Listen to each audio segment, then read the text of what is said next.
संत संगतीचे काय सांगू सुख आपणा पाहिजे नाही तेथे साधू थोर जाना साधू थोर जाना साधू थोर जाना कलियुगी प्रश्न प्राप्त प्रसंगी कीर्तन रूपी सेवेसाठी निवडलेला अभंग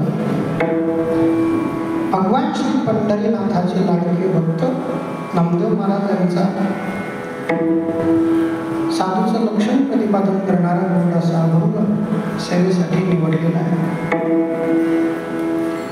या अभंगांमधून श्री संत नामदेव महाराज सांगतात, सुख जर पाहिजे असेल, सुख जर हवं असेल तर ते केवळ संतांच्या संगतीमध्ये आहे. किती सुख आहे त्याची गणती करता येत नाही. काय विशेष काय आपणा पारिखे नाही तेथे आपला आणि परकेपणा ज्यांच्याकडे नाही त्यांना संत म्हणतात. आणि असे सर्वश्रेष्ठ संत थोर आहेत. एकदा न म्हणता त्रिवार जसं वंदन असतं, साधू थोर जाना साधू थोर जाना साधू थोर जाना कलियुगी. तीनदा म्हणण्याचं कारण आहे की व्याकरणामध्ये 3 वेळेस म्हटलं म्हणजे बहुवचन असतं. एकवचन, द्विवचन आणि त्रिवचन नसतं. काय असतं? 3 वेळेस म्हटलं म्हणजे अनेक वेळेस म्हटलं. या इहलोकांमध्ये तोच सर्वाभूतीसम जो शरीराचा भ्रम अंतःकरणामध्ये ठेवत नाही. ज्याप्रमाणे गाईचं दूध सार आहे तसे संत साधू या जगामध्ये सार रूपाने आहे.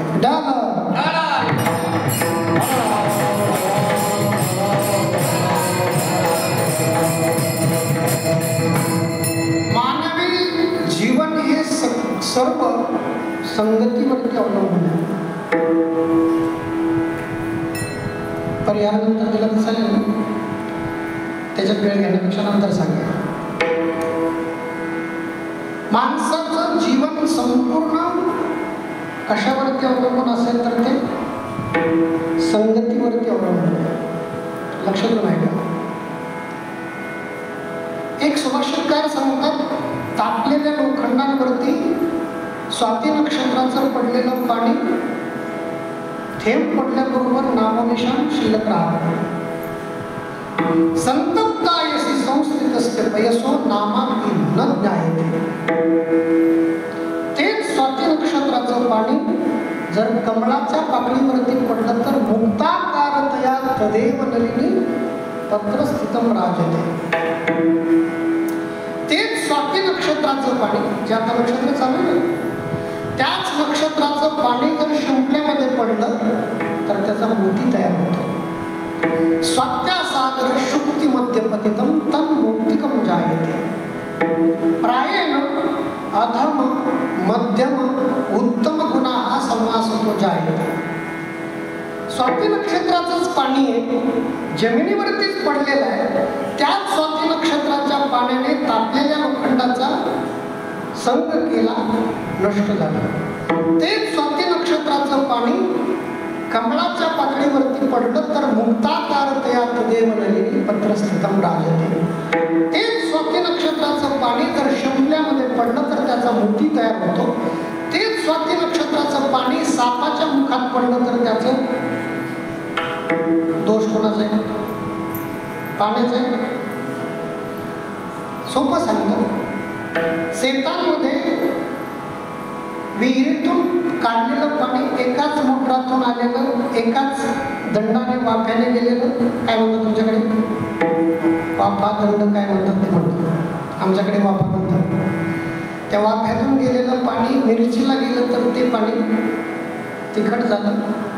तेच पाणी उसाला गेलं तर गोड झालं. तेच पाणी कारल्याला गेलं तर कडू झालेलं आहे. पाण्याचा काय दोष?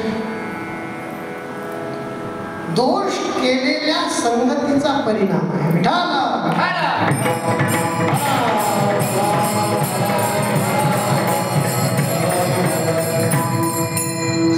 सर्वश्रेष्ठ बनायचं असेल तर संगती सर्वश्रेष्ठाची करा. भगवान श्री ज्ञानोबा कोण सांगतात?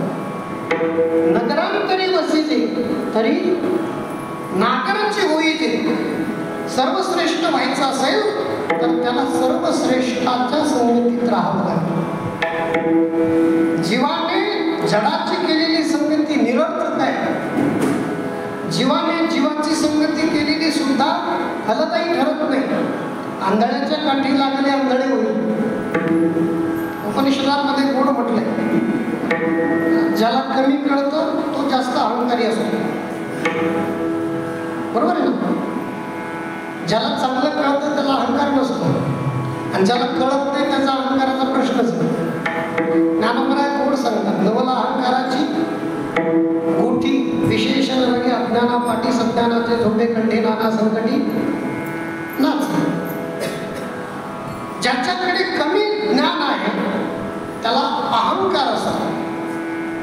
म्हणून त्याला शब्द वापरत असताना स्वयं धीरा हा पंडितम मन्यमाना, उपनिषदांमध्ये म्हणतात. स्वयं धीरा तो स्वतःला धैर्यवान समजतो, पंडित नाही.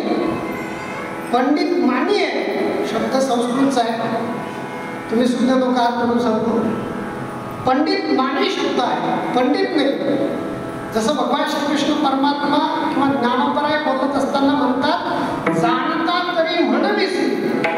दुसऱ्या अध्यायामध्ये ज्ञानेश्वरीच्या अशोच्यान अन्वशोचस्त्वं प्रज्ञावादावश्च भाससे गतासून अगतासूश्च न अनुशोचन्ति पंडितः.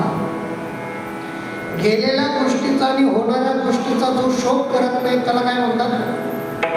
पंडित म्हणतात. आणि तू गेलेल्या गोष्टीचा आणि होणाऱ्या गोष्टीचा शोक करतोस म्हणून तू पंडित नाहीस. म्हणजे कोण आहे? मूर्खच आहे. फक्त देवाची भाषा वेगळी आहे. मोठा माणूस डायरेक्ट मूर्ख म्हणत नाही, पण त्यांची भाषा काय असते? मूर्ख आहेस का? आमच्या गुरुवारी शास्त्री बाबा बोलताना सुद्धा कधी राग होते का? मूर्ख आहेस का रे? म्हणजे मूर्खच म्हणायचे. पण ज्ञानोबरायांनी स्पष्टपणे लिहिलं खाली या श्लोकावरचा 11वा श्लोक आहे. मूर्खपणे नेनसी न चिंताने ते चिंतीसी.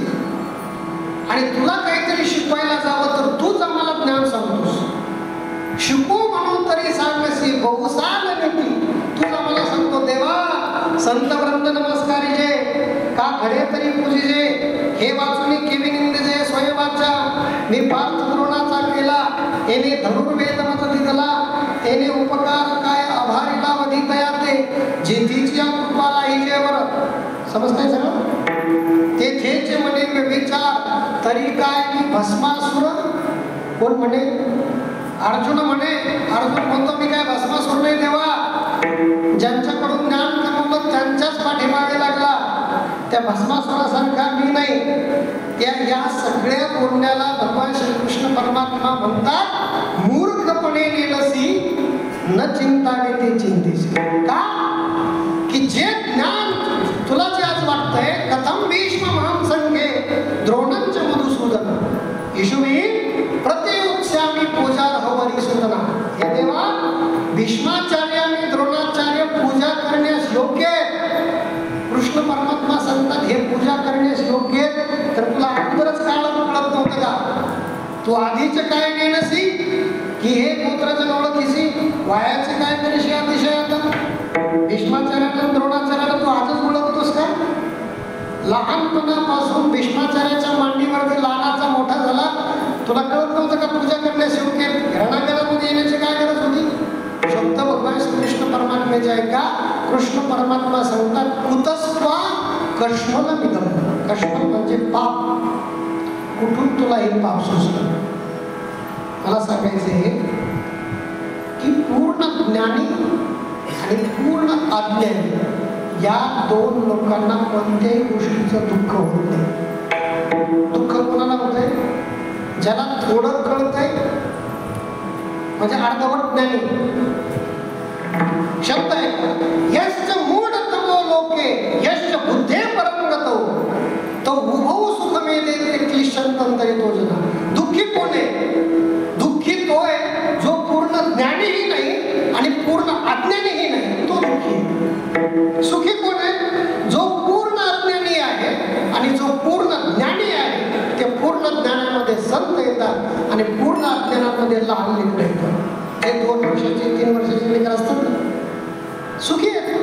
जगामध्ये काय चाललंय, अकोल्यामध्ये काय झालंय, महाराष्ट्रात काय झालंय, आळंदीला काय झालंय, पंढरपूरला काय झालंय, कोणत्या नक्षत्राचं पाणी पडतंय, कोण किती पडलंय, कोण मुख्यमंत्री आहे, कोण राष्ट्रपती आहे, काही घेणं नाही, काहीच नाही. लहान मुलगा आणि जो गाते श्रोते आणि पाहते चतुर विनोदी दुश्चित्ते सोहम भावे पूर्ण ज्ञान. जे पूर्ण ज्ञानी आहे ते सुखी आहे आणि पूर्ण अज्ञानी ते सुखी आहे. राहता राहिला मधला वर्ग, त्याच्यामध्ये आपण सगळे येतो. आपण पूर्ण अज्ञानी नाही होत आणि पूर्ण ज्ञानी नाही होत. मग अशा लोकांसाठी ज्ञानोबराय सांगतात ओळे हेच करावे. आपला जीवनाचं कल्याण करायचंय ना, ओढ्याने नाल्याने एक करायचं, गंगेला जाऊन मिळायचं. गंगा म्हणजे कोण? संत. त्या संताला जाऊन मिळा. गंगा आपोआप समुद्राला घेऊन जातात. ओळे हेच करावे जे गंगेचे अंग ठाकावे. सर्वसामान्य व्यक्तीने तुमच्या आमच्या सगळ्यांनी संताला जाऊन मिळायचं. संत आपोआप भगवंतापर्यंत घेऊन जातात. हरिप्राप्तीशी धरावे संत.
डायरेक्ट हरीकडे जाऊ शकत नाही.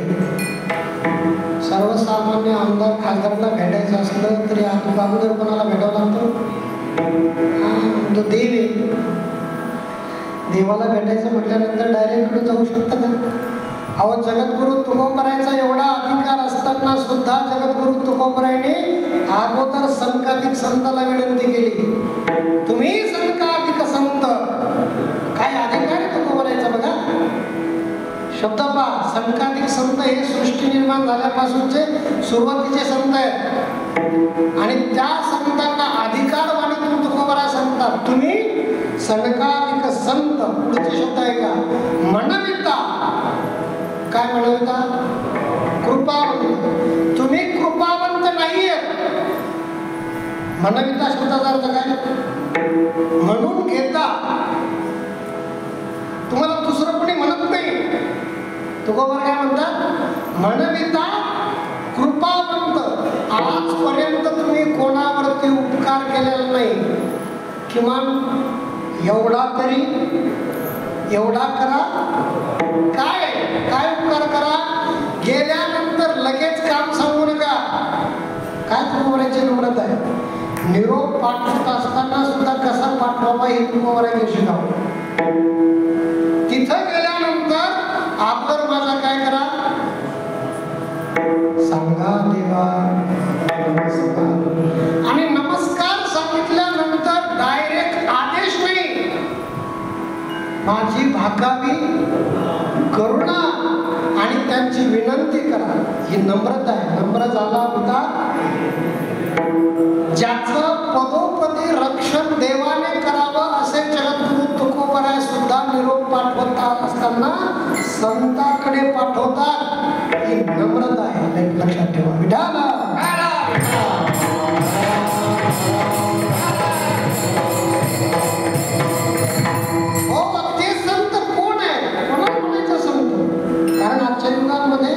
पोटासाठी संत झाले.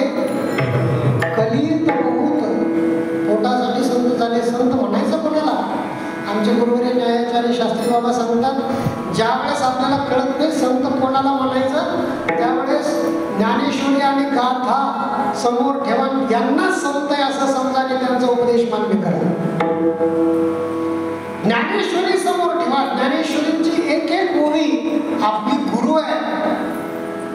ज्ञानोबा सांगतात, तो शांतचे अभिनवेल तयाचा पर्यसा मराठे बोल, जे समुद्राहून सखोल अर्थ बनित. समुद्रापेक्षा सखोल एक एक शब्द ज्ञानेश्वरीचा आणि जगद्गुरु तुकोबारायांचा गाथा आहे. तो कोणी घेतली आजीने मोती जसे मोजून घ्यावे तसे या साधू संतांचे एक एक शब्द आहे. ज्ञानोबा सांगतात, सूर्य दिसत असताना असा दिसतो की बचकेमध्ये मावेल, परंतु त्याचा प्रकाश केवळ अकोल्यापुरता आहे असं गृहीत धरू नका. ज्ञानोबाचे शब्द आहे का, बिंब तरी बचकेचे वडे, तरी प्रकाशासी त्रिभुवन चौकडे. शब्दाची, अक्षराची नाही, शब्दाची व्याप्ती तेने पाडे अनुभवावे. एका एका शब्दांमध्ये सूर्यासारखी ताकद आहे ज्ञानोबारांमध्ये. आपल्याला पोहता किती येते हा भाग. ज्ञानेश्वरीमध्ये समुद्र आहे, जगद्गुरु तुकोबारायांचा गाथामध्ये समुद्र आहे, संत वाङ्मय म्हणजे समुद्र आहे. समुद्रात किती लांब पर्यंत जाता येतं हे पाहणारच ताकदीवर आहे, नाही का? विठाला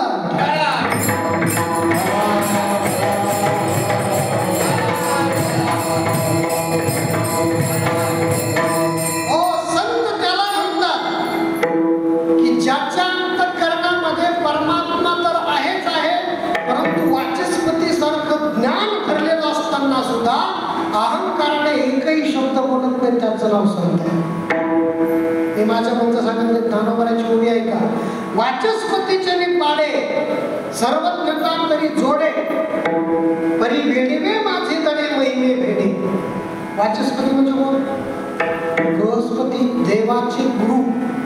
त्यांच्यासारखं ज्ञान असताना सुद्धा वेडीवे माझे दडे महिमे भेडे.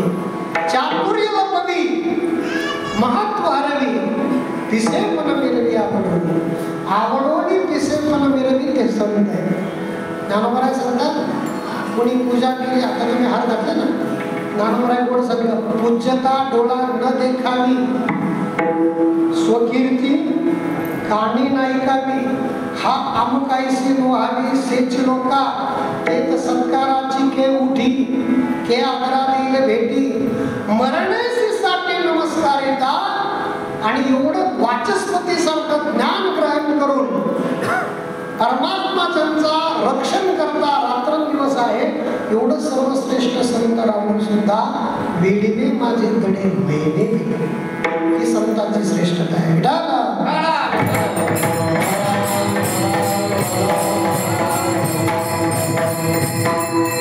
ताकद पहा. श्री संत भगवान श्री ज्ञानोबारायांच्या संगतीमध्ये रेडाला, रेड्याच्या मस्तकावरती ज्ञानोबाराने हात ठेवला तर रेडा वेद बोलू शकतो. ही ज्ञानोबाराची ताकद आहे. रेड्यामुखी वेद बोलविला, गर्भध्वजांचा हरविला, शांती रूपी प्रगटला ज्ञानोबा. चालविली जड भिंती, जड भिंतीचा स्पर्श ज्ञानोबाराला जड भिंतीचा झाला. निर्जीव भिंत चालू शकते. ही ज्ञानोबारांच्या स्पर्शाची ताकद, संगतीची ताकद. एवढंच नाही, ज्या रेड्यावरती ज्ञानोबारांनी कृपा केली त्या रेड्यासाठी आज मंदिर आहे काळे फाट्याला. तिथं रेडा म्हणता येत नाही, रेडा महाराज म्हणावं लागतं. ज्या खांबाला टेकून भगवान श्री ज्ञानोबारांनी ज्ञानेश्वरी लिहिली त्या खांबासाठी आज मंदिर आहे. मंदिरासाठी खांब भरपूर असतील महाराष्ट्रामध्ये, भारतामध्ये, जगामध्ये, परंतु खांबासाठी मंदिर आपल्या महाराष्ट्रामध्ये आहे की ज्या खांबाला टेकून भगवान श्री ज्ञानोबारांनी ज्ञानेश्वरी लिहिली. ही संगतीचा महिमा आहे. जगद्गुरु तुकोबारायांच्या जीवनामध्ये ज्या शिळेवरती जगद्गुरु तुकोबारायांनी 13 दिवस उपोषण केलं, त्या दगडासाठी आज देहू गावामध्ये मंदिर आहे. हे संतांच्या संगतीचा परिणाम आहे.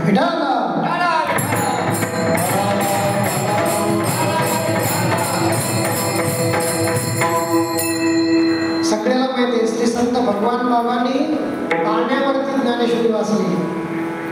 विहिरीत भरगच्च भरलेलं पाणी, त्याच्यावरती रुमाल टाकायचे आणि मांडी घालून बसून सर्वांच्या समोर ज्ञानेश्वरी वाचायची. ही ताकद आहे. ज्या संतांचा स्पर्श पाण्याला जरी झाला तरी पाणी पुरू शकत नाही, हे संगतीचं सामर्थ्य. संत चरणारज लागता वासनेचे बीज जळून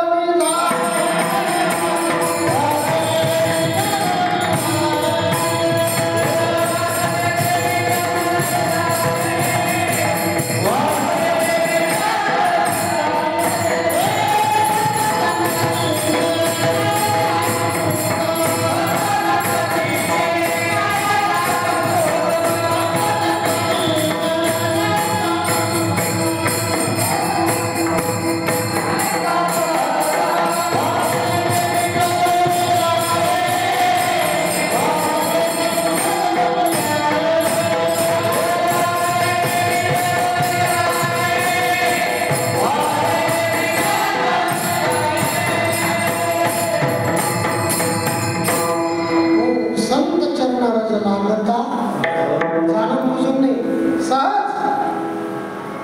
वासना जळून जाते असं नाही. सूक्ष्मता प्रत्येक शब्दात वासनेचे बीज जळून गेलं का पुन्हा उगवत नाही. असं एकदा वासना जळून गेली, संपली. जड भरत राजा होता. राज्य सोडून आलेला हरणाच्या मोहामध्ये गुंतला आणि पुन्हा जन्म घ्यावा लागला. वासना एवढी भयंकर आहे. माणसाच्या जीवनामध्ये जन्माला कारणीभूत 3 आहेत. आपण जन्माला येतो त्याला कारण 3 आहेत: कर्म, पाप आणि वासना. ज्ञानोबा सांगतात, आगा कर्मीचे युवरावे तै सुख दुःखी फळावे आणि तया ते भोगावया यावे देहा एका. एक कारण. दुसरं कारण आहे जन्मा येणे घडे पातकाचे मूळ, संचिताचे फळ आपुलिया. अन्नात महाराजाचं तिसरं प्रमाणे जन्म घेणे लागे वासनेच्या संगे त्याची झाली अंगे हरिरूप. जन्माला येण्याला 3 कारण आहेत आणि अवताराला येण्याशी काहीच कारण नाही. स्वसामर्थ्याने अवताराला येतात, त्यांचं नाव संत. जगद्गुरु तुकोबराय सांगू शकतात, आम्ही वैकुंठवासी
कशासाठी आला?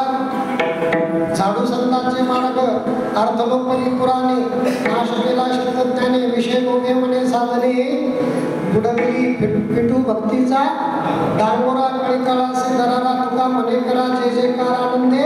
हे तुकोबराय सांगू शकतात, तुम्ही आम्ही नाही सांगू शकत. सांगू शकता कोणी? आमच्याकडचे नाही सांगत, तुमच्याकडचे सांगू शकतात. कुठून आले तुम्ही? गाव गावावरून सांगू नका मागच्या जन्मात कोण होते तुम्ही, किंवा कुठून आले, वैकुंठातून आले का, कोणत्या झाडाच्या योनीमध्ये होते का, पशुपक्ष्याच्या होते का, मनुष्याच्या होते का, संतांच्या होते, सांगता येते? तुकोबाराय सांगू शकतात. कारण संत हे, संतांकडे स्वातंत्र्य आहे, येण्याचं स्वातंत्र्य आहे, राहण्याचं स्वातंत्र्य आहे, क्रिया करण्याचं आणि स्वातंत्र्य आहे जाण्याचं. सामर्थ्य पहा, संतांचं सामर्थ्य एवढं महान आहे. नाथ महाराजांचे चरित्र सांगत असताना, शांतीब्रह्म एकनाथ महाराजांचे चरित्र सांगत असताना सांगितलं जातं की नाथ महाराजांनी देहाचा त्याग केला आणि असं प्रेत चाललं चौकाच्या खांद्यावरती, आणि समोर एक म्हातारी आली, तिची मुलगी नांदायला चालली होती म्हणजे प्रथमच. ती म्हटली या बाबाला आजच काय मरायला दिवस सापडला, माझी मुलगी प्रथमच नांदायला चालली आणि मड आडवा. कोण म्हटली? ती म्हातारी म्हटली, नाथ महाराज तिरडीवरून उठून बसले आणि त्या आजीबाईला सांगितलं, बाई तुझी मुलगी नांदायला घेऊन जा, मी नंतर कधीतरी मरेल. हे सामर्थ्य आहे संताचं, ही ताकद आहे संतांची, लक्षात ठेवा. दुसऱ्या वेळेस नाथ महाराजांनी देह त्याग केला आणि देह त्याग केल्यानंतर उचललं लोकांनी उचलण्याच्या वेळेस भावकीतल्या लोकांनी चर्चा केली. एवढी नाथ महाराजांना अहंकार होता, आपण जेवायला गेलं नाही म्हणून पितर जेवायला बोलवलं. एवढं सामर्थ्य नाथ महाराजांचं होतं. शेवटी आमच्याच खांद्यावरती जावं लागलं. कोणाला म्हटले? नाथ महाराजाला. नाथ महाराज पुन्हा उठून बसले आणि त्यांनी सांगितलं, मी कोणाच्याही खांद्यावरती जाणार नाही, मी माझ्या पायाने जाईल. हे सामर्थ्य संतांचे. तिसऱ्या वेळेस नाथ महाराजांनी जल समाधी घेतली, ते शांतीब्रह्म एकनाथ महाराज पैठणचे. हे सामर्थ्य लक्षात ठेवा.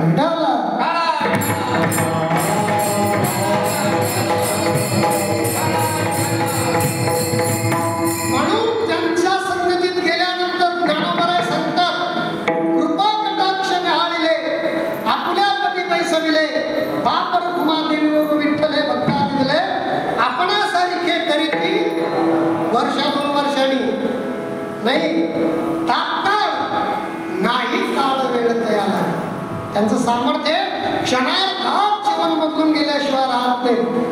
आपणासारखी म्हणजे ज्ञानोबरायच्या संगतीमध्ये येणारे चोखोबराय संत झाले, ज्ञानोबरायच्या संगतीमध्ये येणारे सावता महाराज संत केले.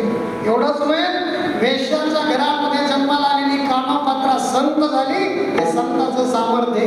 आजही पंढरपूरला गेल्यानंतर अगोदर कामापात्राचं दर्शन घ्यावं लागतं आणि नंतर पांडुरंगाचं दर्शन घ्यावं लागतं. एवढा मोठा आपला वारकरी संप्रदाय. ज्यांच्या ज्यांच्या संगतीमध्ये, ज्या श्रेष्ठ संतांच्या संगतीमध्ये जो कोणी गेला त्याचं कल्याण झाल्याशिवाय राहिलेलं नाही. म्हणून नामदेव महाराज पहिल्या चरणामध्ये सांगतात,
ते सुखी आहे.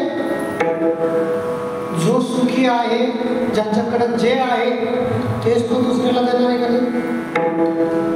राणी दुखी आहे, दुखी भेटले काय मिळणार आहे?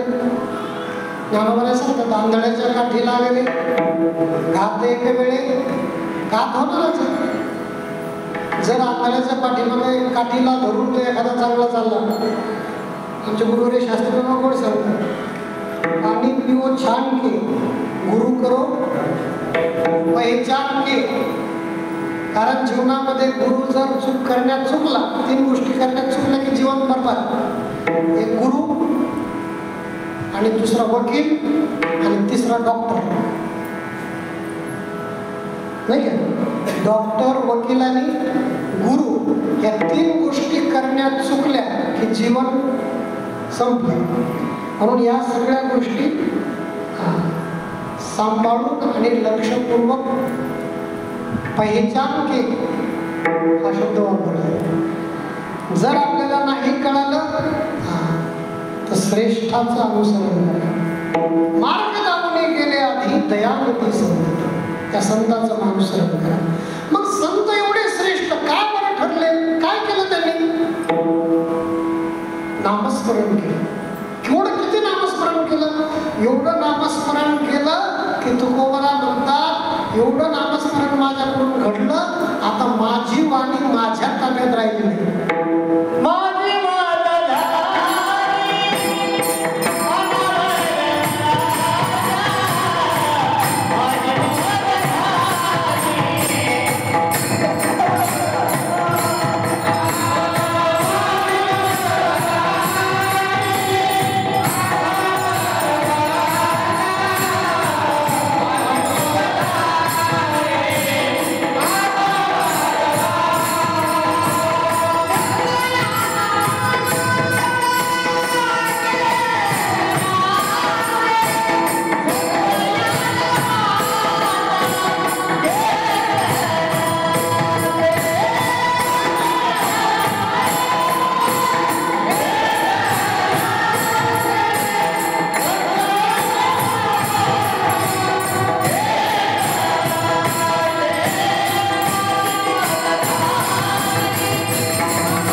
आता माझी वाणी माझी राहिली, कानावर झालेली वाणी आहे.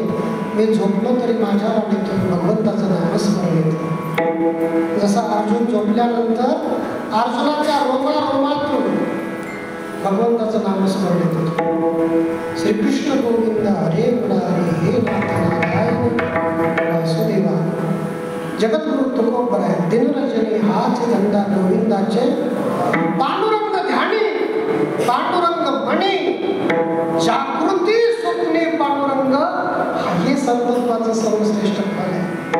ज्ञानपरा नव्याध्यामध्ये वर्णन करतात, सततं कीर्तयन्तो मां यतन्तश्च दृढव्रताः नमस्यन्तस्य मां भक्त्या नित्ययुक्ता उपासते. तरी कीर्तनाचे निकटनाचे नासले व्यवसाय प्रायश्चित्ताचे, जे नामच नाही बापाचे ऐसे केले. यमदमा वगडाविली तेथे ठायावरणी उठविली, यमलोकीची कुंडली राहाट्या गवी. यम म्हणे काय यमावे, दम म्हणे कवना ते दमावे. तीर्थे म्हणती काय खावे, दोष औषधासी नाही. ऐसे माझे मी नाम घोषे, नाहीची करीती विश्वाचे दुःखे. अवघे जगतचे महासुखे तुम्ही इथं भरिले. हे नामस्मरणाचं सामर्थ्य. जे नामस्मरण जगद्गुरु तुकोबराने रात्रंदिवस केलं, त्याचा परिणाम असा झाला की जीवनातलं दुःख नाही, सगळं जीवन ब्रह्ममय झालं. जसं अर्जुन म्हणतो ना, पूर्ण ब्रह्म झाला पार्थ, पुढील साधा पर्या कार्यार्थ मर्यादा श्रीकृष्णनाथ देते. तेव्हा आता पार्थ राहिला नाही, तो काय झाला? ब्रह्मरूप झाला. हे नामस्मरणाचं सामर्थ्य जगद्गुरु तुकोबराय, भगवान श्री ज्ञानोबराय, नामदेव महाराज या साधू संतांनी सर्वश्रेष्ठ कार्य जर केले असेल तर ते नामस्मरण. नामस्मरण करणारा सुद्धा तेवढा श्रेष्ठ आहे. एक विचारवंत विद्यार्थी एकत्रित आले, ते म्हटले पृथ्वीचा विचार करा, पृथ्वी कितनी बड़ी है. दूसरा म्हटला पृथ्वी काय की बड़ी है, वो तो शेष के माथे पर खड़ी है. दूसरा म्हटला शेष बड़ा, मतलब शेष काय का बड़ा, वो तो शिव जी के गले में पड़ा. मैंने शिव जी बड़े, मैंने शिव जी काय के बड़े, वो तो कैलाश पर्वत पर खड़े. मैंने कैलाश पर्वत बड़ा, कैलाश पर्वत काय का बड़ा, म्हणे वो तो रावण ने उखाड़ा. मैंने रावण बड़ा, आता काय चालून द्यायचं असं सगळ्यापर्यंत. रावण बड़ा, मैंने रावण काय का बड़ा, वो तो बाली के बगल में बड़ा. मैंने बाली बड़ा, मैंने बाली काय का बड़ा, वो तो श्री राम की एक बार में पछाड़ा. मैंने श्री राम बड़े, मैंने श्री राम काय के बड़े, वो तो संत जन के हृदय में खड़े. संतांच्या हृदय, तैसा हृदयामध्ये मी राम असता सर्व सुखाचा आराम, भ्रांतासी काम विषयांवरी. आणि एवढा मोठा महत् आनंद ज्यांच्या जीवनामध्ये आहे त्यांच्या संगीत गेल्यानंतर दुःख कसं होईल. आणि एवढं सामर्थ्य संतांकडे असताना सुद्धा काही भाग म्हणतात देवच नाही. आता यांच्यासाठी काय सांगायचं, पण लक्षात ठेवा, आज देव नाही म्हणा, उद्या संत नाही म्हणा, पण कर्म फळ कोणाला चुकणार नाही हे लक्षात ठेवा. ना उत्तम क्षीयते कर्म कल्प कोटीशदैव. कोटी जन्म जरी गेले तरी परमात्मा त्याला माफ करत नाही, लक्षात ठेवा. कृष्ण परमात्मा स्वतः सांगतात, तानहं द्विशत क्रूरान संसारेषु नराधमान, त्याला मी माफ करत नाही. नागपणाचं प्रमाणे केले कर्म झाले ते दुसरं नाही. बोये पेड बघूल का, आम कहा सो खाय. आवडीचं जर झाड लावलं तर त्याला आंबे काही ते मारवाड प्रांतातली भाषा आहे. त्याने सांगितलं, आंबो पडो पेड़ से देखा दो जना, लक्षात नाही का, आंबो पडो पेड़ से देखा दो जना, देखा सो दौड्या नहीं, दौड्या दो जना, दौड्या सो पाया नहीं, पाया दो जना, पाया सो उठाया नहीं, उठाया जना दो जना, उठाया सो खाया नहीं, खाया घणो जना, खाया सो पकड़ी जा नहीं, पकड़ी जा दो जना, पकड़ी जा सो कुटी जा नहीं, कुटी जा दो जना, कुटी जा सो रोया नहीं, रोया दो जना. म्हणजे काय माहिती, त्याने सांगितलं आंब्याच्या झाडावरून पडलेला आंबा दोन व्यक्तीने पाहिला. ज्या दोघांनी पाहिला ते दोघ जण तिथं जात नाही, दुसरे दोघ जण जातात. जे दोघ जण जातात ते आंबा उचलत नाही, दुसरे दोघ जण उचलतात. जे दोघ जण आंबा उचलतात ते आंबा खात नाही, दुसरेच खातात. जे खातात त्यांना चव कळत नाही, दुसऱ्याला चव कळते. तेवढ्यात मालक येतो आणि ज्यांनी खाल्ला, ज्यांना चव कळाली त्यांना ते पकडत ते दुसऱ्या दोघ जणांना पकडतात. ज्या दोघ जणांना पकडलं ते दोघ जण मार खात नाही, दुसरे दोघ जण मार खातात. ज्या दोघांनी मार खाल्ला ते दोघ जण रडत नाही, दुसरे दोघ जण रडतात. आणि असं कसं होईल का मला, तर पहा, आंब्याच्या झाडावरून पडलेला आंबा दोघांनी पाहिला म्हणजे दोन डोळ्यानं पाहिला. लक्षात येते, ज्या दोन डोळ्याने आंबा पाहिला ते दोन डोळे आंब्यापर्यंत जाऊ शकतात काय? कोण गेले? दोन पाय चालत गेले. ज्या दोन पायाने कष्ट केले आंब्यापर्यंत जाण्यासाठी ते आंबा उचलू शकतात काय? कुणी उचलला? हाताने उचलला. ज्या हाताने उचलण्याचं कष्ट घेतलंय त्यांना खाता येत का? 32 दाताने चवून खाल्लं आणि 32 दाताला विचारलं चव कशी आहे, त्यांनी सांगितलं तसला आपल्याकडे नाही, कुट्टी मशाल. कुट्टी मशाल नाही ना, भुगा करायचं काम आमच्याकडे आहे.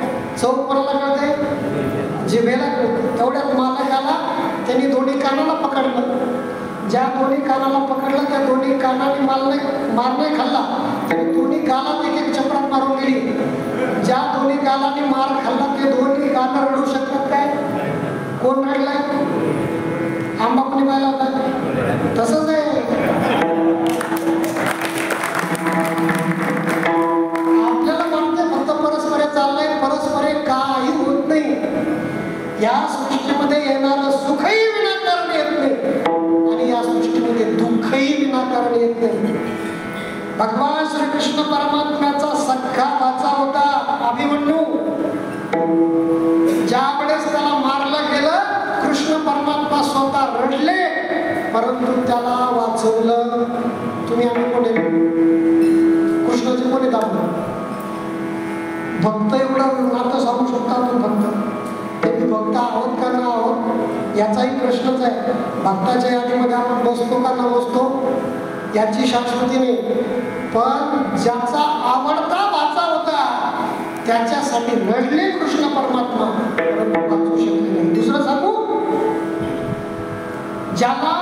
ज्याच्या पोटी साक्षात महाविष्णूने अवतार धारण केला त्या रामचंद्र प्रभू, लक्ष्मण आणि भरत शत्रुघ्न हे चारही देवता असताना सुद्धा बापाला पाणी वाजण्यासाठी पैसे करत होता. धृतराष्ट्राला 100 मुलं होती. 100 किती होती? 100 मुलं होती. अग्नीमध्ये जळून खाक झाला, पाणी पाजण्यासाठी माणूस राहिला. कृष्ण परमात्म्याचं जीवन पहा. ज्याच्या उदरांमध्ये जन्माला आले, देवकी वसुदेवास्तव जहाला, ज्ञानोबा वर्णन करतात. ज्या मुलांमध्ये ज्या माता पित्याच्या पोटी कृष्ण परमात्म्याने जन्म घेतला त्या माता पित्याला 7 मुलं होईपर्यंत बंगल्यामध्ये राहावं लागलं. कुठं राहिले? मग ते मला सांगा, कृष्ण परमात्मा जन्माला आल्यानंतर 7 दंड तुटतात, अगोदर तुटत नव्हते का? त्यांनी बापालाही माफ केलं नाही हे सांगायचंय मला. राजा दशरथालाही माफ केलं नाही आणि वसुदेव देवकीला सुद्धा माफ केलं नाही. म्हणून लक्षात ठेवा, तो देव आहे, तो ईश्वर आहे. त्यानं दिलेलं चॅलेंज या जगाच्या समोर कोणीच बदलू शकत नाही. आता 2 वर्षापूर्वी आलेला कोरोना, जपान सारखे देश, इंग्लंड अमेरिकेसारखे देश हैराण झाले, हैराण. परंतु देवाच्या चॅलेंज समोर कोणी काही करू शकलं. त्याने एकदा पोट फिरवलं, या सृष्टीमध्ये काय काय होऊ शकतं, काय काय नष्ट होऊ शकतं याची शाश्वती नाही. म्हणून ज्याने आपल्या जीवनाचं कल्याण करण्यासाठी ज्ञानोबा म्हणतात, आपली आराधना करा सोडवणं किंवा उद्धरेत आत्मनात्मानं आत्मानं माणसादयेत आत्मैव आत्मना बंधू. तुम्ही तुमचे शत्रू आहात. या जगात कोणी कोणाचा शत्रू नाही. तुम्हाला सोडवण्यासाठी कोणी येणार नाही. माता पिता बंधू बहिणी हेतो न पवती निर्वाणी, इष्ट मित्र स्वजन सगळे हेतो सुखाची मांडणी, एकला दुःख भोगी कुंभ पाक जाचणी तेथे कोणी सोडविना एका सद्गुरु वाचुनी. धनधारा पुत्र जन बंधू सोयरे विष्णू सर्व मिथ्या हे जाणून शरण निघा देवासी सोडविना राजा देशीचा चौधरी. तुका म्हणे तुला सोडविना एका चक्रपाणी वाचून या त्या परमात्म्याशिवाय सोडवणारा कोणी नाही. या सृष्टीचा चालक तो आहे. तुझ्या सत्तेने वेदासी सूर्याचे चालणे, तुझ्या सत्ते तुझ्या बळे ऐसा तू समर्थ. कशाचा मालक आहे तो? ब्रह्मांडाचा मालक आहे. अनंत ब्रह्मांडे उदरी हरिहा भागनंदा घरी. तो सामर्थ्यवान करतो. म्या बोलविल्या वेद बोले, म्या चालविल्या सूर्य चाले, म्या हलविल्या प्राण वाले. जो जगाचे चाळिता पर्वती वैसका न संडावी, समुद्री रेखा ओलांडावी, पृथ्वी भूते व्हावी, ही आज्ञा माझी. रोमा कवन पेली, सिंधू कवन भरी, पर्जन्याचे करी धारा कवन.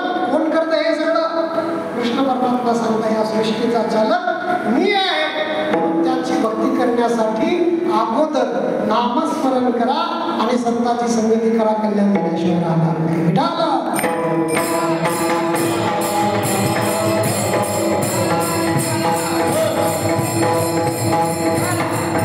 म्हणून सुखी व्हायचं असेल, आनंदी व्हायचं असेल, संतांकडे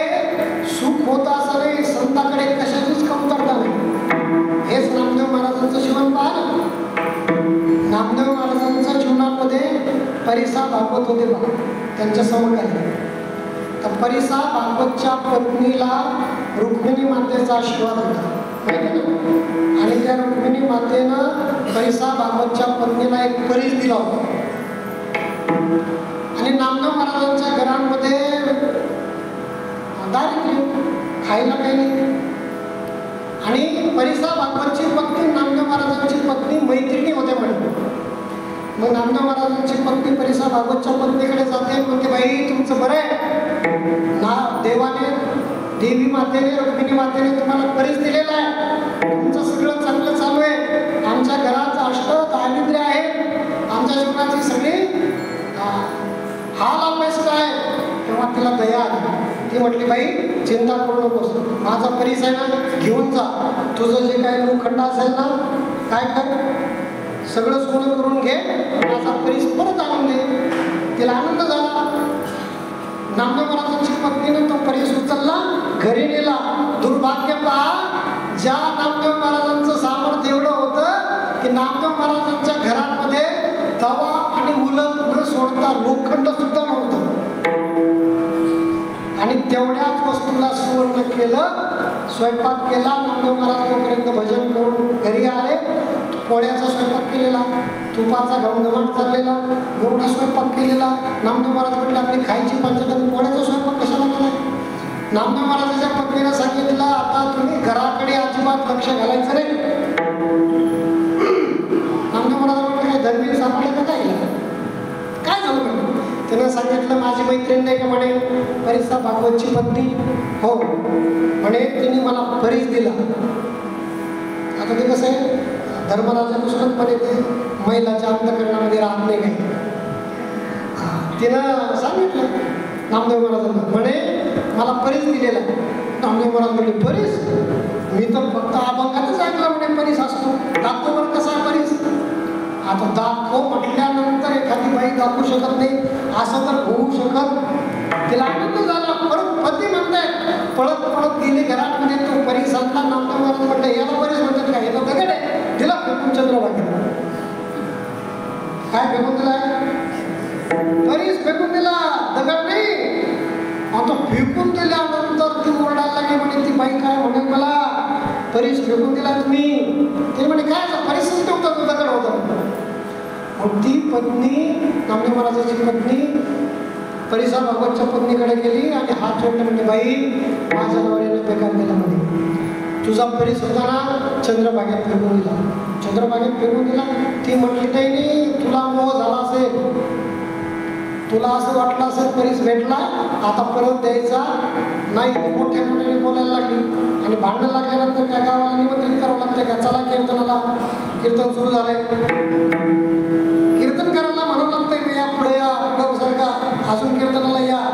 भांडण लागल्यानंतर म्हणावं लागत नाही. लोक गोळा झाले. काय झालं म्हणे, या नामदेव महाराज हरिभक्तीपरायण म्हणे आणि त्यांच्या पत्नीने माझा परीस नेला आणि नामदेव महाराजांनी फेकून दिला. परिसा भागवत तेवढ्यात आले. ते म्हणे काय चाललंय, ते एवढं सगळं चाललेलं भांडणं. एक भक्त आला, नामदेव महाराजांना सांगितलं महाराज तिकडे गाव भेटलं ना. म्हणे कशाने, तुमच्या परिसराचं काहीतरी चालू आहे म्हणे. नामदेव महाराज परीस नव्हता म्हणे, तो दगड होता म्हणे. दगड असू नये काही असू, त्याच्यानुसार भांडणं चालेल म्हणे तिकडे गावात. नामदेव महाराज गेले, म्हणे काय झालंय, म्हणे परीस आता फेकून दिला. कोणता होता परीस, म्हणे चला चंद्रभागेला. बरोबर संतांचं सामर्थ्य.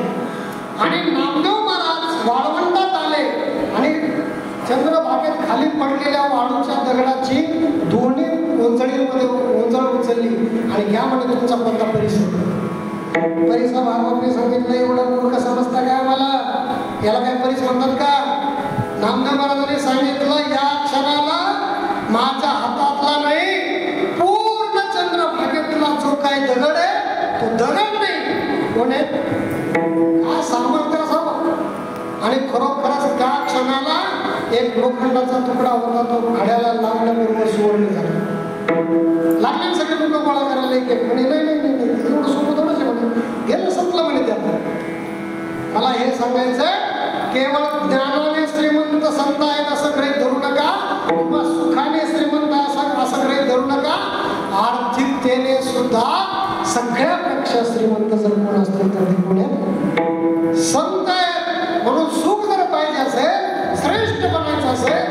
संतांची संगती करा आणि त्यांच्याकडे तुम्ही वाक्य ठेवलंय का सकळासी येथे आहे आहे का? त्याचं कारण आपण तारीखे नाही तेथे आपला आणि परकेपणा संतांकडे नाही म्हणून त्यांना थोर जाणार अभंगाचं दुसरं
ज्यांनी सहा धुतले त्याला म्हणायचं साधू. सहा म्हणजे काम, क्रोध, लोभ, मोह,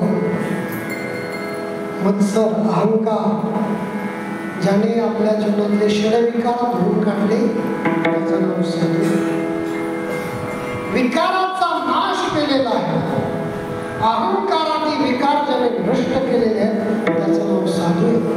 महात्मानस्तुमां पार्थ दैवी प्रकृती माशिका. आमचे गुरुवारी शास्त्री बाबाचे तुम्ही श्रोते आहात.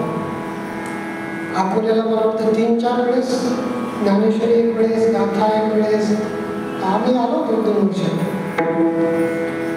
आणि मला वाटतं भागवत देखील झाले. तुम्ही झाल्यानंतर मला डॉक्टर साहेब बोलले भागवत देखील शास्त्री बाबांनी या ठिकाणी केलेलं आहे. महान श्रोते आहे. म्हणून साधू त्याला म्हणतात की ज्याने आपल्या जीवनातले षडविकार नष्ट केलेले आहेत. कारण हे षडविकार नष्ट केल्याशिवाय साधू होतच येत नाही. कारण हे ज्ञानाच्या निधीवरचे भुजंग आहे. जे ज्ञाननिधीचे भुजंग, विषयदरीचे वाद,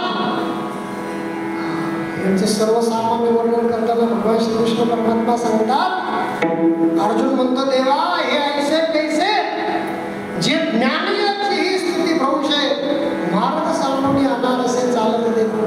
मूर्ख लोकांचं सोडून द्याव. परंतु ज्ञानी सुद्धा या गतीला का बरं हे देवा हे ऐसे कैसे अतकेन प्रयुक्तोयम पापम चरति पुरुषः अनिच्छन्न विवार्ष्णे बलादेव नियोजितः. इच्छा नसताना सुद्धा ज्ञानी अज्ञानामध्ये का पडतात त्याचं कारण सांगताना कृष्ण परमात्मा सांगतात, अर्जुना काम एष क्रोध एष रजोगुण समुद्भवाः महाशनो महापाप्मा विद्येन विहवेरि त्रिविधं नरकस्येदं द्वारं नाशनम्.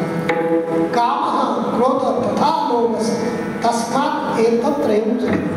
हे तीन नरकाचे द्वार आहेत, काम, क्रोध आणि लोभ. ज्ञानोबराय सांगतात यांना जर परास्त करायचं असेल तर एक पर्याय आहे. ज्ञानोबराय शृंखला सांगतात, जेतू विषयाची दाट झाडी माझी कामक्रोधाची साकडी. हे असं कामक्रोधाचं जंगल आहे, घनदाट जंगल आहे. त्या जंगलामध्ये शिरत बसू नका आणि रस्ता काढत बसू नका. चुकावून आला पहाडी सद्वासनेच्या पहाडावरती या. आणि तिथं आल्यानंतर काय मिळेल? मग साधू संगे सुबटा उजू सत्कर्माची वाटा.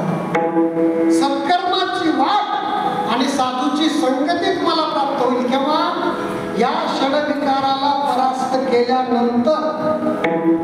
चुकावणी आला पहाडी सद्वासनेची मग साधू संगे सुबटा उजू सत्कर्माच्या वाटा.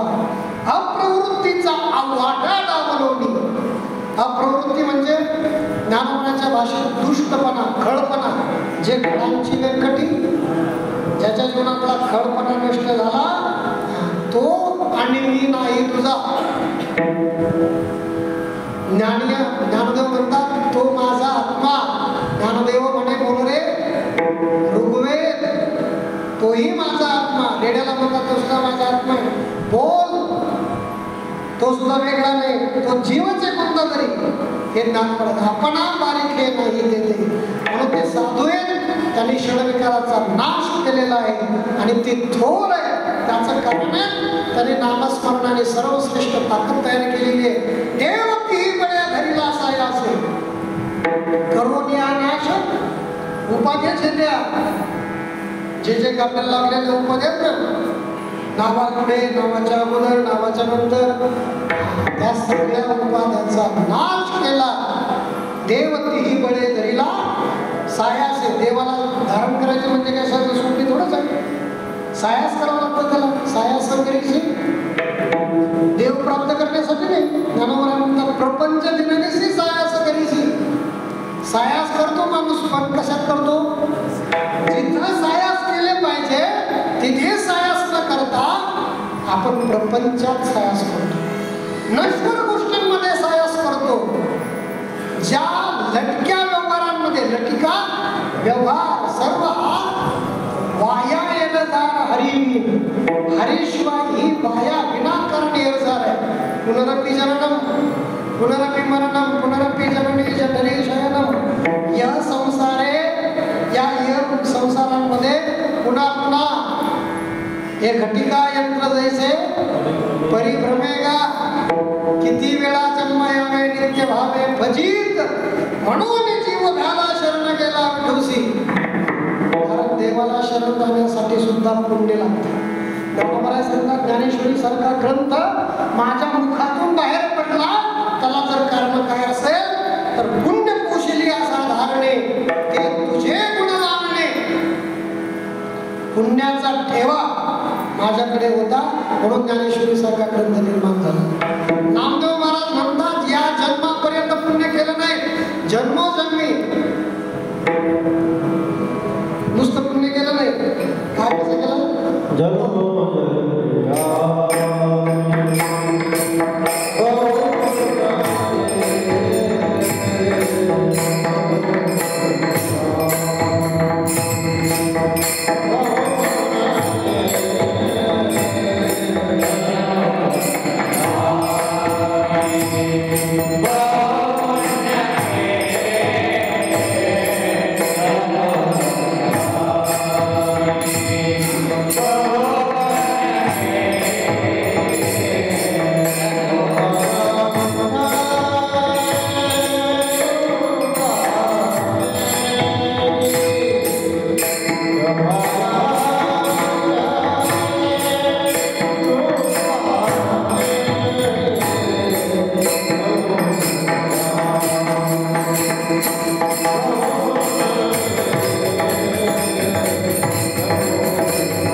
कुळांमध्ये भक्त प्रल्हाद दुसरे कुणी नाही.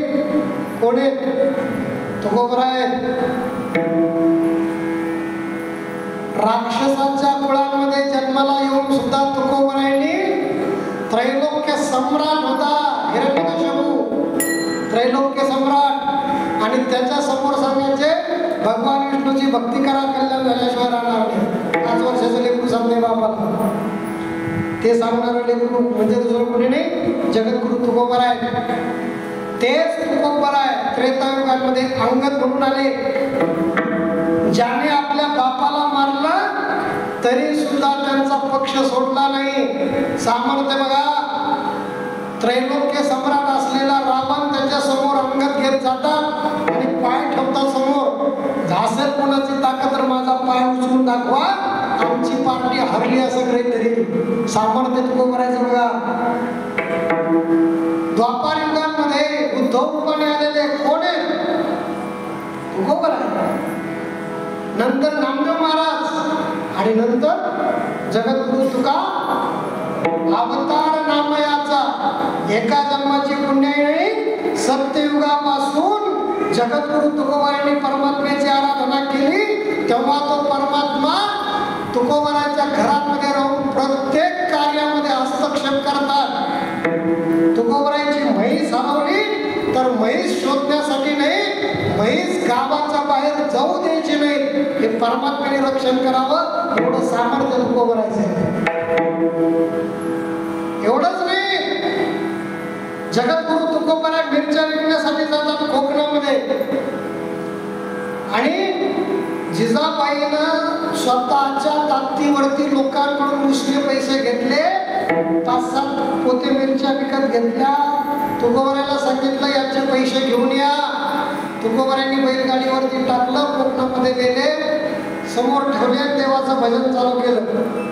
डोळे झाकून लोक यायचे, महाराज मिरच्या कशा दिल्या? तुकोबराय म्हणायचे जगातचे काय भाव असतील ते घ्या. भाऊ जगात काय भाऊ तुम्हाला माहिती नाही का? म्हणजे जे जगात विचारा आणि घेऊन जा. अमुक अमुक विचारून यायचा आणि सांगायचा महाराज एवढा एवढा मिरच्याचा भाव आहे. तुकोबराय म्हणायचे माझा तुमच्यावरती पूर्ण विश्वास आहे, तुमच्या हातानेच काय करा. आता असं म्हटल्यानंतर काही लोक चांगले घेणार आहेत का? लोक मी पहा बिग बाजारमध्ये जाऊ द्या, मॉलमध्ये जाऊ द्या, त्यांनी 1 रुपया जास्त सांगितलं तरी देऊन टाकतात, पण भाजीवाल्याबरोबर भांडणं करतात की नाही? मॉलमध्ये एखाद्या हॉटेलमध्ये जेवायला गेल्यानंतर टिप्स म्हणून त्याला 50 रुपये देतील, पण भाजीबरोबर भांडणं करते. तुकोबराय डोळे झाकून म्हणायचे तुमच्यावरती माझा विश्वास आहे, हाताने मोजून घ्या. हे डोळे झाकून भजन करायचे. लोक 1 किलो म्हणून 3-3 किलो घेऊन चालले आणि जाताना सांगायचे महाराज पैसे घरी राहिले आणून देतो, आणून देते असं म्हणून घेऊन जायचे. असे 3-4 पोते मिरच्या संपल्या, 1 पोतं शिल्लक राहिलं. गावातला पाटील आला आणि पाटील म्हटला महाराज माझ्या घरात भरपूर लोक आहेत, 1 पोत्याची मला गरज आहे, मला पोतच देऊन टाका. महाराज म्हटले आनंदाची गोष्ट आहे, घेऊन जा. ते घेऊन गेला, पण 1 रुपया आलेला नाही. याची चिंता पांडुरंगाला पडली.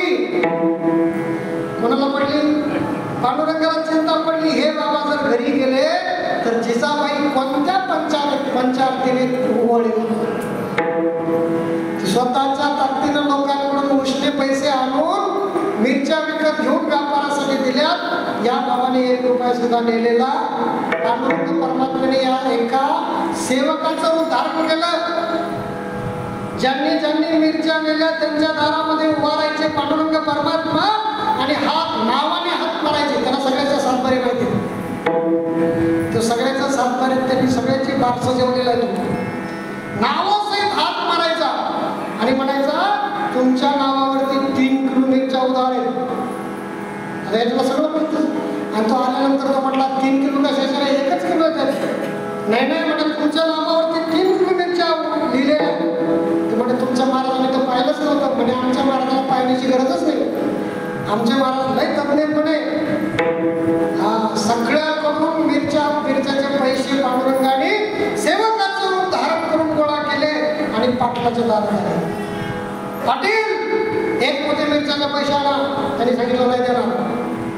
पाटीलच होता, नाही देणार म्हणे. तू कोण आहेस? तो म्हटला मी ज्यांच्या मिरच्या आणल्या त्यांचा नोकर आहे. नोकर कोण म्हणतात? देव स्वतःला नोकर आहे म्हणतात. एक मोदीच्या मिरच्या आणा पाटील, तो म्हटला नाही देणार. पांडुरंग परमात्मा त्याच्या दारात उभा राहून म्हटले तुझ्या दारातल्या झाडाला फाशी घेईन म्हणे मी दारात तुझ्या. कोण म्हणते? पहा देव म्हणतो बरं तुझ्या दारामध्ये काय करेल मी? फाशी घेईन जर माझ्या मालकाचे मिरचीचे पैसे नाही दिले तर. एवढे मुखाने बोलावं लागले. म्हणजे पाटील काय करतात? माणूस मरण नको म्हणजे काय इमानदार नोकर आहे. असा नोकरदार पुन्हा पाहिलाच नाही म्हणे. नाही ना पाहिला असला नोकरदार पुन्हा भेटणार आहे का? मग सगळे पैसे गोळा केले आणि पांडुरंगाने नोकराचं उदाहरण नाही केलं, त्या पाटलाचं उदाहरण केलं आणि तुकोबरायला पैसे आणून दिले. म्हणे मी गावातला पाटील आहे. कोणी? पाटीलच आहे मध्ये. पंढरपूरचे कोण आहे ना? विठू पाटीलाचे नाव आहे का? म्हणे मी पाटील आहे गावचा, हे पैसे धरा. आणि ते पैसे दिले आणि पुढे गेल्यानंतर एका दुष्ट माणसाने सोना म्हणून पितळ दिलं तुकोबरायला आणि त्यामधले पैसे काढून घेतले.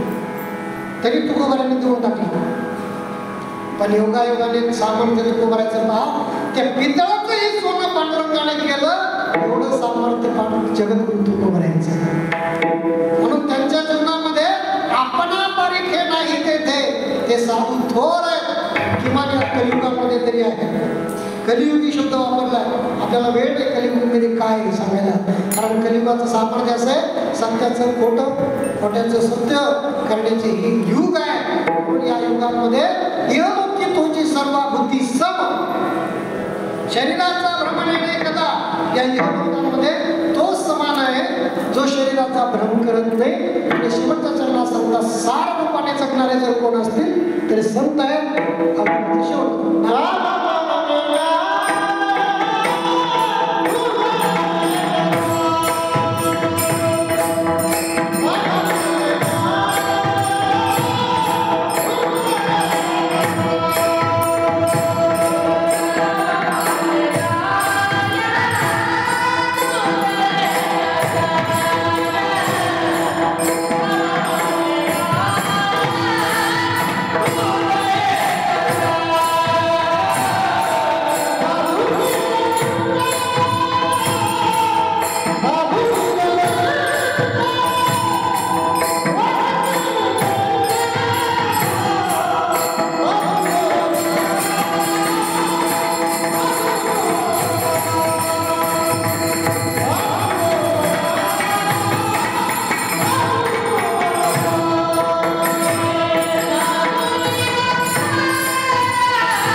2-3 वर्षांपासून या ठिकाणी अखंड हरिनाम सप्ताह होतो आहे।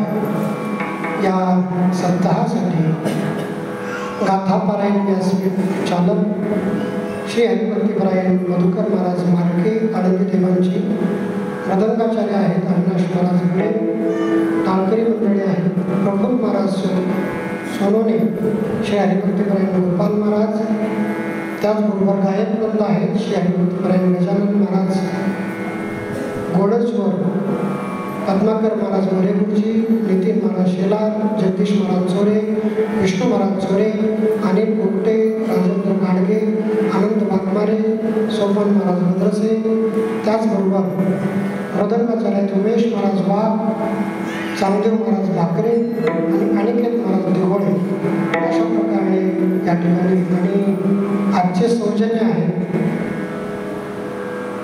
स्वर्गवासी सौ मनोरमा मनोहर अकोटकर, स्मृती प्रित्यर्थ श्री संतोष मनोहर अकोटकर सर यांचे खूप खूप अभिनंदन।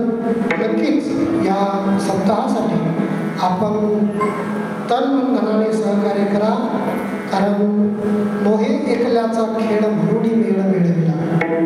एकट्या दुट्याचं काम नसतं आणि धर्मकार्यासाठी सहकार्य करणं आपलं सगळ्यांचं कर्तव्य आहे। नक्कीच आपण जर एक हाताने द्याल तर परमात्मा अनंत हाताने देणार आपल्याला आहे, म्हणून नक्कीच सहकार्य करा।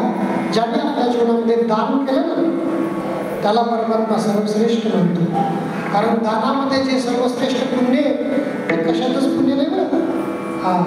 कर्णाने म्हणजे दाढी करताना डाव्या हाताला ठेवलेली सोन्याची वाटी डाव्याच हाताने दान केली होती। सांगायला मला वेळ नाही, त्याला विचारलं असतं त्यांनी सांगितलं डाव्या हातातली वाटी उजव्या हातात येईपर्यंत जर माझं मन बदललं तर दानाचं पुण्य मी माझ्या पदरी पाडून घेऊ शकत नाही, म्हणून दान केल्याने आपल्या जीवनाचं कल्याण झाल्याशिवाय राहत नाही। नक्कीच धर्मकार्यासाठी सहकार्य करत राहा आणि धर्मकार्यासाठी बहुसंख्येने उपस्थित राहत चला। माझं परमभाग्य आहे या भगवानगडाचा प्रतिनिधी म्हणून गुरुवारी न्यायाचार्य शास्त्री बाबांचा एक शिष्य आहे आणि त्या अनुषंगाने मी संस्थांवरती आहे 15 वर्षापासून। गुरुवारी न्यायाचार्य शास्त्री बाबांकडे आम्ही 6 वर्षापर्यंत शिकलो। आपल्याच जवळचे त्या ठिकाणी सोपान महाराज मेदकर, तुमचं गाव नेगाव मेकर मानवी त्या महाराज आहेत जे 4-5 वर्ष भगवानगडावरती शिकायला होते। माऊली महाराज माझ्यासोबत आलेले आहेत, त्याचबरोबर कैलास महाराज गुगे आपल्या सगळ्यांचे ओळखीचे आहेत। त्यांनीच माझी तारीख फोन करून घेतली, म्हणलं महाराज एवढ्या लांबची तारीख नको आहे मला, 300-350 किलोमीटरवरती म्हणे नाही महाराज आपल्या शास्त्री बाबाचे भक्त मंडळी सगळे श्रोते चाहते आहेत, त्यांना ऐकणारे आहेत आणि मला आनंद आहे। मी अकोल्याला मला वाटतं पलीकडे गाथा सांगितलं होतं तिथं कोणती जागा आहे त्या जागेवरती शास्त्री बाबा आजारी असताना मी 2 दिवस प्रवचनं केली होती। तुमच्या लक्षात असेल नसेल किंवा तुम्ही असाल नसाल, त्या ठिकाणी शास्त्री बाबा आजारी होते, 2 दिवस मी प्रवचन त्यांच्या जागेवरती केलं होतं। हे माझं परम पाक आहे, का अहंकार म्हणून सांगतोय असं नाही, परंतु आपण सर्व शास्त्री बाबाचे ऐकणारे आहात। भाऊ बाबांवरती, नाथ महाराजांवरती, नामदेव महाराजांवरती, सेगावच्या बाबांवरती, गजानन बाबांवरती आपली सर्वांची श्रद्धा आहे आणि आळंदीच्या संस्थेवरती गुरुजनांवरती आपली श्रद्धा आहे। नक्कीच परमार्थ वाढता ठेवा। आमच्या श्री संत भगवान बाबांचं एक मोलाचा संदेश आहे, एकर विका पण मुलांना शिकवा, एकर विका पण मुलांना शिकवा आणि उपवाशी राहा पण कर्ज काढू नका। पवित्र तुळशीची माळ गळ्यामध्ये घाला, एकादशी पंढरपूर आळंदीची आणि पंढरपूरची आणि आळंदीची वारी करा, जीवनामध्ये काहीच कमी पडणार नाही। ज्यांनी आपल्या जीवनात परमार्थ स्वच्छ परमार्थ केला म्हणून लाभ करा। काळ सणा चिंतने सांगण्यासारखं खूप आहे, पण मी जवळपास 350-450 किलोमीटरवरून या ठिकाणी प्रवास करून आलेलो आहे। सगळ्यांना धन्यवाद देईल। या ठिकाणी माझ्या पाठीमागं महाराजांच्या संस्थेतले विद्यार्थी मंडळी बरोबर महाराज उपस्थित आहे, मदंगाचार्य आहे, सगळ्यांना शुक्रवारांना आमचे डॉक्टर साहेब त्यांचं आडनाव मी विसरलो, डिगोळे डॉक्टर साहेबांचं खूप प्रेम आहे। नक्कीच ते गडावरती सुद्धा मला वाटतं भगवान गडावरती करायचं आले असते ना, हेच चला भगवानगड म्हणजे आपल्या महाराष्ट्रातला स्वर्ग आहे. आणि स्वाभिमानाने सांगेल आमचे शास्त्री बाबा म्हणजे ज्ञानसूर्य आहे, ज्ञानसूर्य. आज महाराष्ट्रामध्ये माझे गुरु आहेत म्हणून स्तुती करत नाही, त्यांच्या ज्ञानाची कोणीच बरोबरी करू शकत नाही. लक्षात ठेवा, ज्ञानेश्वरी सगळेच ग्रंथ कंठस्थ आहेत त्यांच्या. सगळे कोणताही ग्रंथ सांगा तुम्ही त्यांच्यासमोर कंठस्थ आहे. आणि सांगण्याची टेक्निक तर तुम्ही सगळ्यांनी ऐकलेलीच आहे. गोड आवाज आहे सांगण्याची. मी तर म्हणेन जेवढे प्रवचन आपल्यात झाले ना शास्त्री बाबाचे चांगले दुसरीकडे झाले नाही.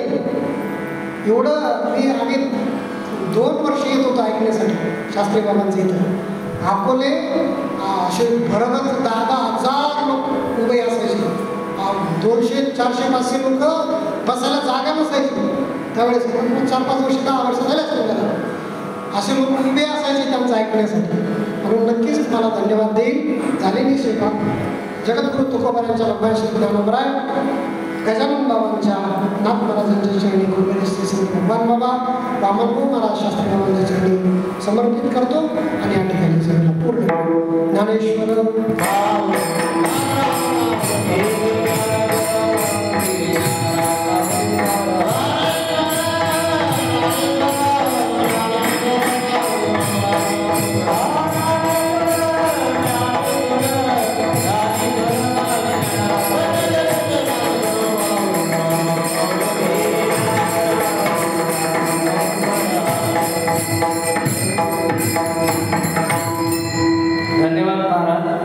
संत संगतीचे काय सांगू सुख. संत शिरोमणी नामदेव महाराजांच्या भोगाद्वारे तुम्ही आज इथे जो